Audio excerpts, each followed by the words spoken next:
Capital structure के बारे में समझा था और कौन कौन से फैक्टर्स कैपिटल स्ट्रक्चर को अफेक्ट करते हैं इसके बारे में भी हम लोगों ने पढ़ा था। ठीक है, तो आज का हमारा टॉपिक है फिक्स कैपिटल। ठीक है, फिक्स एंड वर्किंग कैपिटल हमारा टॉपिक है, जिसमें से हमने सबसे पहले देख रहे हैं फिक्स्ड कैपिटल। अब मीनिंग क्या होती है फिक्स कैपिटल की, इसको हम लोग समझते हैं। Every company needs funds to finance its assets and activities. सभी कंपनीज को क्या ज़रूरत होती है? फंड की ज़रूरत होती है। किसके लिए? एसेट्स और जो भी एक्टिविटीज़ है उसको फिनेंस करने के लिए। ठीक, investment is required to be made in fixed assets and current assets. जो भी इन्वेस्टमेंट होता है वो क्या रिक्वायर्ड होता है कि या तो फिक्स्ड एसेट्स में या करेंट एसेट्स में उसको इन्वेस्ट किया जाए।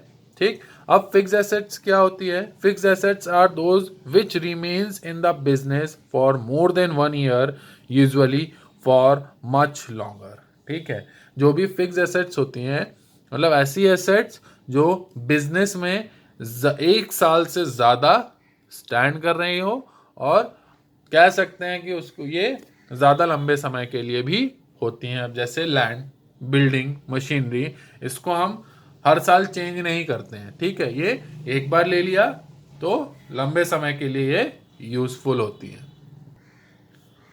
ठीक है, decision to invest in fixed assets must be taken very carefully.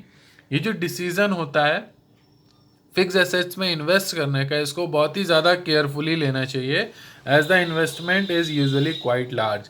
ऐसा किस लिए? क्योंकि जो भी इन्वेस्ट हम कर रहे हैं वो बहुत ही ज़्यादा बड़ा है। ठीक है, current assets are those assets which in the normal routine of the business get converted into cash और cash equivalent within the year. ठीक है, अब जो करेंट एसेट्स होती हैं वो कैसी एसेट्स होती हैं? मींस ऐसी एसेट्स जो हम रेगुलर रूटीन में जिनका यूज़ करते हैं और उनको साल भर के अंदर सेल करके हम कैश भी, या उनको कैश में कन्वर्ट कर सकते हैं या कैश इक्विवेलेंट में भी हम उसको कन्वर्ट कर सकते हैं 1 साल के अंदर। ठीक है, ये तो था हमारा फिक्स कैपिटल और फिक्स कैपिटल में हाँ, fix assets and current assets. ठीक है, जो कि हमारी फिक्स कैपिटल में आती हैं। ठीक, अब बात करते हैं management of fix capital. Fix capital का कैसे मैनेजमेंट किया जाता है इसके बारे में हम लोग समझते हैं। तो fix capital refers to investment in long term assets. जैसा कि हमने पहले पढ़ा था कि जो फिक्स कैपिटल होती है वो क्या होती हैं? इन्वेस्टमेंट होता है किसमें? लॉन्ग टर्म एसेट्स में। Management of fix capital involves allocation of firm's capital to different projects or assets with long term implication for the business। Clear है? अब मैनेजमेंट ऑफ फिक्स कैपिटल में क्या क्या इन्वॉल्व होता है कि हमें सबसे पहले ये एलोकेट करना होता है कि जो फर्म की कैपिटल है वो अलग अलग प्रोजेक्ट्स में कितनी है, और जो एसेट्स है जो कि लॉन्ग टर्म के लिए है बिजनेस में वो कितनी है। ठीक है, These decisions are called investment decisions। In decisions को क्या बोलते हैं हम लोग? इन्वेस्टमेंट डिसीजन बोलते हैं, जैसा कि हम लोगों ने पहले पढ़ चुके हैं। ठीक है, and effect the growth, profitability and risk of the business in the long run. ठीक है, और ये जो डिसीजंस होते हैं ये किसको अफेक्ट करते हैं? ग्रोथ को अफेक्ट करते हैं, बिजनेस की प्रॉफिटेबिलिटी को अफेक्ट करते हैं, और रिस्क को भी अफेक्ट करते हैं बिजनेस के, अगर बिजनेस लॉन्ग रन में है तो। These long term assets last these long term assets last more than 1 year. ऐसी जो लॉन्ग टर्म एसेट्स होती हैं वो 1 साल से ज़्यादा के लिए होती हैं। It must be financed through long term source of capital such as equity और preference share, debenture, long term loans and retain earning of the business. ठीक, तो ये जो 1 साल से ज़्यादा के लिए हम इन्वेस्ट करते हैं एसेट्स में, इनको क्या करना चाहिए कि इनका जो फिनेंस होता है ये कहाँ से हमें मैनेज करना चाहिए? जो भी लॉन्ग टर्म सोर्सेज हैं उनसे, कैपिटल के। ठीक है, अब लॉन्ग टर्म सोर्सेज में क्या क्या आते हैं हमारे? इक्विटी आती है, प्रेफरेंस शेयर्स आते हैं, डिवेंचर्स आते हैं, लॉन्ग टर्म लोन्स आते हैं, और जो रिटेन्ड प्रॉफिट होता है बिजनेस का वो भी हमारा लॉन्ग टर्म सोर्स होता है, ठीक है। Investment in these assets would also include expenditure on acquisition, expansion, modernization and their replacement. अब जो इन्वेस्टमेंट होता है इस इन एसेट्स में कैसे किया जाता है, क्योंकि इसमें कुछ एक्सपेंसेस भी इंक्लूड रहते हैं। अब क्या क्या एक्सपेंसेस इंक्लूड रहते हैं कि उन मशीनरी का एक्विजिशन किस तरीके से, मीन उनको किस तरीके से यूज़ होगा, उसको किस तरीके से एक्सपेंशन करना है, मॉडर्नाइजेशन उसका, और उसका जो रिप्लेसमेंट है, ये एक्सपेंस भी उसमें इंक्लूड रहते हैं, ठीक है। The management of fix capital और इन्वेस्टमेंट और capital budgeting decisions are important for the following reasons. अब ये जो फिक्स कैपिटल है या मैनेजमेंट ऑफ फिक्स कैपिटल है, या इसको हम लोग इन्वेस्टमेंट डिसीजन भी बोल सकते हैं, या इसको हम लोग कैपिटल बजटिंग डिसीजन भी बोल सकते हैं। अब ये क्यों इम्पॉर्टेंट है, उसके कुछ रीजंस हम लोग देखते हैं। जैसे सबसे पहला है हमारा लॉन्ग टर्म ग्रोथ, ठीक है। These decisions have bearing on the long term growth. अब ऐसे डिसीजंस किस पर बेस होते हैं हमारे, या इन डिसीजंस पे क्या बेस होता है, जो लॉन्ग टर्म ग्रोथ होती है वो बेस होती है, ठीक। The funds invested in the long term assets are likely to yield return in the future. अब जितना भी फंड हम इन्वेस्ट कर रहे हैं लॉन्ग टर्म एसेट्स में, वो क्या है कि हमें आगे रिटर्न भी देगी फ्यूचर में। These will affect the future prospect of the business.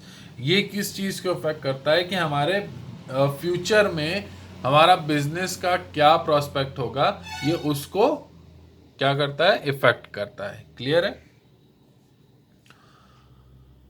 Next है हमारा large amount of funds involved. अब इसमें क्या है, बहुत ही बड़े बड़े अमाउंट्स फंड्स भी इन्वॉल्व रहते हैं। These decisions result in a substantial portion of capital funds being blocked in long term projects. अब ऐसे डिसीजंस में क्या होता है, डिसीजंस की वजह से रिजल्ट क्या निकलता है कि एक जो हमारा बहुत ही बड़ा पोर्शन है कैपिटल फंड्स का, वो लॉन्ग टर्म प्रोजेक्ट्स में क्या है, ब्लॉक हो गया है, ठीक। Therefore these investments are planned after a detailed analysis in undertaking, ठीक है। इसलिए क्या करना चाहिए कि इस तरीके के बड़े प्रोजेक्ट्स में इन्वेस्ट करने से पहले हमें उन प्रोजेक्ट्स के बारे में डिटेल्ड एनालिसिस कर लेनी चाहिए।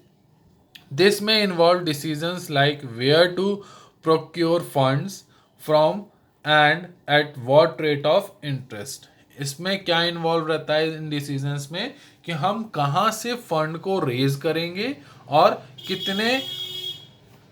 किस रेट ऑफ इंटरेस्ट पे हम उसको रेज कर रहे हैं, ठीक है। थर्ड पॉइंट है हमारा रिस्क इन्वॉल्व।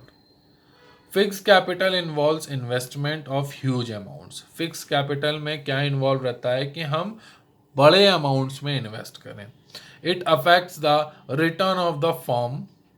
इससे क्या होता है, जो रिटर्न ऑफ द फर्म होती है वो अफेक्ट होती है as a whole in the long term, ठीक। इस तरीके से पूरी लॉन्ग टर्म में, ठीक है। आगे बढ़ते हैं। Therefore, investment decisions involving fixed capital influence the overall business risk complexion of the firm, ठीक है। इसलिए जो इन्वेस्टमेंट डिसीजन होता है उसमें क्या इन्वॉल्व रहता है कि फिक्स कैपिटल में किस तरीके से हम इन्वेस्ट करेंगे जिससे कि जो रिस्क है वो फर्म का कम हो सके, ठीक। Irreversible decision. These decisions once taken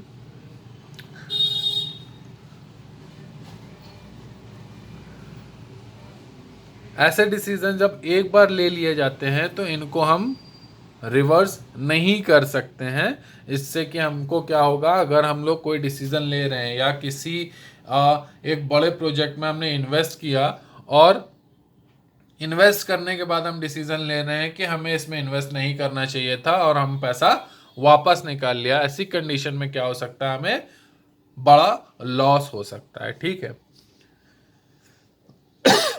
abandoning a project after heavy investment is made a quite costly in terms of waste of fund. किसी बड़े प्रोजेक्ट में इन्वेस्ट करने के बाद अगर हम उसको ख़त्म कर देते हैं तो क्या होता है, वो हमारे लिए बहुत ही ज़्यादा नुकसानदायक होता है और हमारा फंड भी उसमें वेस्ट होता है। ठीक, अब ये तो थे हमारे कि किस लिए इम्पोर्टेंट है हमारा fix capital.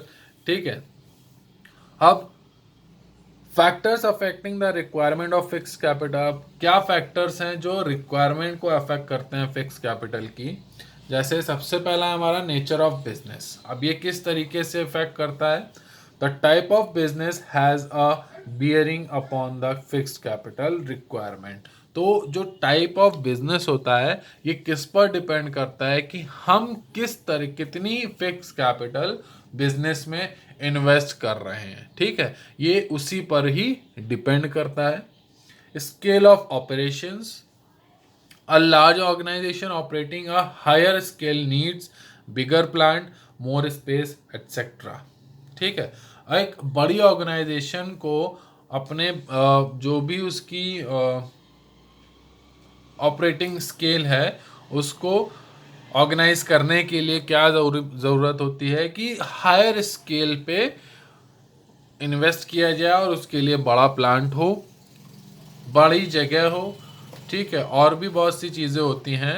And therefore requires higher investment in fix assets. और इससे क्या, इसलिए उसको क्या ज़रूरत होती है बड़े बिजनेसेस को, कि उनको ज़्यादा से ज़्यादा फिक्स एसेट्स में इन्वेस्टमेंट की ज़रूरत होती है और बड़े अमाउंट की ज़रूरत होती है when compared with the small organization. और अगर इनका कंपेरिजन करें स्मॉल ऑर्गेनाइजेशन से।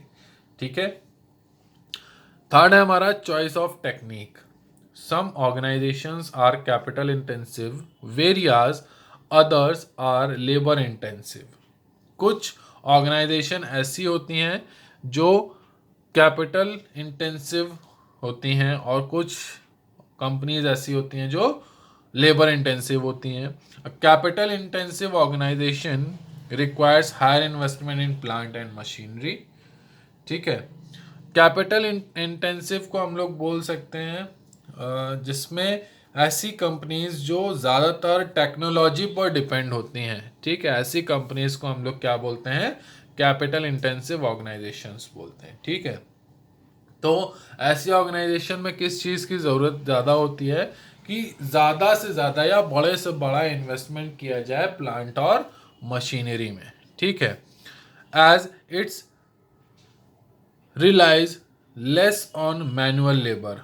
ऐसा किस लिए, क्योंकि वो मैनुअल लेबर पे कम रिलायबल होती है। ठीक है, the requirement of fix capital for such organizations would be higher. इस तरीके की ऑर्गेनाइजेशंस के लिए जो रिक्वायरमेंट होती है फिक्स कैपिटल की वो ज़्यादा होती है। ठीक है, labour intensive organisations on the other hand require less investment in fix assets. अब जो लेबर इंटेंसिव ऑर्गेनाइजेशंस होती हैं इनको इस तरीके की फिक्स एसेट्स में जो इन्वेस्टमेंट होता है वो कम ही ज़रूरत होती है, क्योंकि ये लेबर या मैनुअल लेबर पे ज़्यादा रिलाय करते हैं। ठीक है, फोर्थ पॉइंट है हमारा टेक्नोलॉजी अपग्रेडेशन।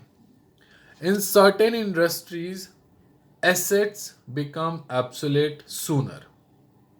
ठीक है, कुछ इंडस्ट्रीज में क्या होता है, जो एसेट्स होती है वो क्या होती हैं, धीरे धीरे वो पुरानी होती जाती है। ठीक है, consequently their replacement become due faster. इस वजह से क्या होता है, उनका जो रिप्लेसमेंट होता है वो जल्दी करना पड़ता है। ठीक है, higher investment in fix assets में therefore be required in such cases. इसलिए कुछ केसेस में क्या ज़रूरी होता है, या ऐसे केसेस में क्या ज़रूरी होता है कि हम ज़्यादा से ज़्यादा या बड़े से बड़ा इन्वेस्टमेंट फिक्स एसेट्स में करें।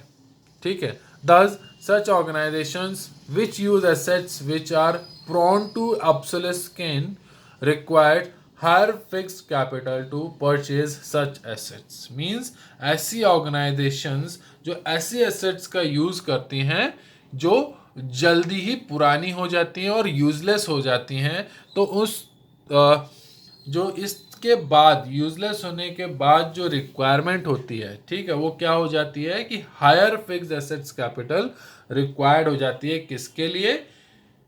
परचेज ऑफ सच एसेट्स के लिए। क्लियर है? फिफ्थ आता है हमारा growth prospect. Higher growth of an organization generally requires higher investment. ये जो हायर ग्रोथ होती है किसी भी ऑर्गेनाइजेशंस की, इसके लिए क्या जरूरी होता है कि हायर इन्वेस्ट किया जाए फिक्स्ड एसेट्स में, even when such growth is expected. तब भी जब ऐसी ग्रोथ एक्सपेक्ट की जा रही हो, a company may choose to create higher capacity in order to meet the anticipated higher demand quicker.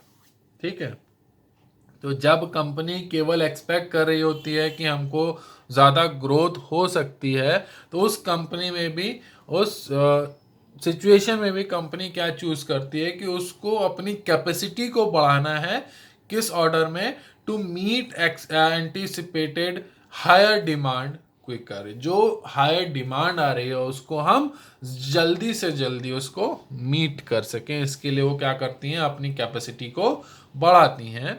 This entails larger investment in fixed assets. इससे क्या होता है कि उनको बड़ा इन्वेस्टमेंट या लार्ज इन्वेस्टमेंट करना पड़ता है फिक्स्ड एसेट्स में, and consequently larger fix capital. और इसके प्रभाव से क्या जरूरत पड़ती है? हमें लार्जर या बड़ी फिक्स कैपिटल की भी जरूरत पड़ती है।